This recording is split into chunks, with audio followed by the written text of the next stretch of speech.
बुधवार की कथा इस प्रकार है। एक समय की बात है, समतापुर नगर में मधुसूदन नामक व्यक्ति रहता था। उसका विवाह संगीता नामक सुंदर लड़की से हुआ था। एक बार बुधवार के दिन मधुसूदन अपनी पत्नी को विदा करने के लिए उसके मायके गया।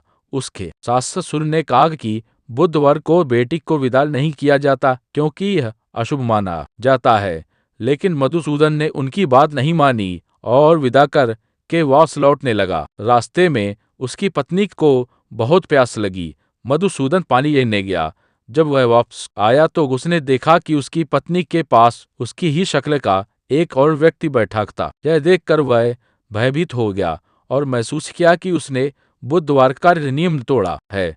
मधुसूदन ने भगवान बुद्धदेव से क्षमा मांगी और प्रण किया कि अब वह बुधवार को कभी यात्रा नहीं करेगा और बुधवार व्रत कर पूजा करेगा। भगवान बुद्धदेव उसकी प्रार्थना स्वीकार कर उसे माफ कर दिया।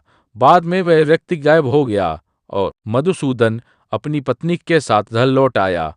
उस दिन से मधुसूदन और संगीता ने नियमपुर बुधवार का व्रत रखा और भगवान गणेश की भी पूजा की। बुद्धदेव की कृपा से उनके जीवन में सुख समृद्धि और खुशहाली आई। यह कथा बुधवार व्रत का महत्व बताती है कि बुधवार को यात्रा और कोई शुभ कार्य नहीं करना चाहिए और बुद्धदेव गणेश जी की पूजा व व्रत करने से जीवन के कष्ट दूर होते हैं और बुद्धि व सौभाग्य बढ़ता है। यदि बुधवार के दिन कोई बुद्धदेव और गणेश जी की पूजा कर व्रत विधि से पालन करता है और इस कथा का श्रवण करता है तो उसके जीवन में सफलता और सुख समृद्धि और अष्टों का निवारण होता है। यह कथा श्रद्धा भाव से सुनना और व्रत करना बेहद शुभ माना जाता